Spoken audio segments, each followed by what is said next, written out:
सांगली हे पुरोगामी विचारांचे शहर आहे। आपण मागील काही वर्षापासून पाहत आहोत की विविध राजकीय लोकांचे पूर्णाकृती पुतळे स्मारके हे कोणत्याही विशेष मागणीशिवाय महापालिकेकडून उभारले जातात।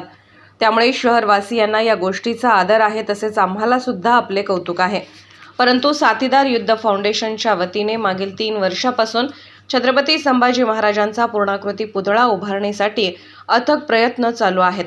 परंतु पालिका प्रशासन याकडे जाणीवपूर्वक दुर्लक्ष करत असल्याचे दिसून येते। मागील 3 वर्षापासून पाठपुरावा करून मागील वर्षी महापालिकेने पूर्णाकृती पुतळा उभारण्यासाठी महापालिकेच्या फायर ब्रिगेड लगतची पडीक जागा दिली, परंतु अद्याप त्यावर कोणतीही कारवाई झाली नाही। पलीकडे पालिकेकडे सदरच्या पूर्णाकृती पुतळा उभारण्यासाठी तरतूदही आहे आणि निधीही मंजूर झाला आहे, परंतु पालिका प्रशासन मात्र अतिक्रमण काढणे आणि राजकीय मोठमोठ्या पुढाऱ्यांचे दौरे यामध्ये मग्न दिसून येत आहे।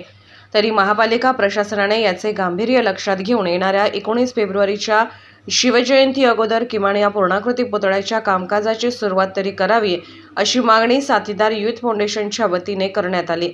तसेच आयुक्त साहेबांना याबाबतचे निवेदनही देण्यात आले। यावेळी शिवतेज सावंत, विशाल दळवी, सचिन सूर्यवंशी, ऋषिकेश भोई, सत्यजित पठाडे, रोहित पाटील, अमित पवार, प्रवीण सूर्यवंशी यासह मोठ्या संख्येने हिंदू बांधव उपस्थित होते।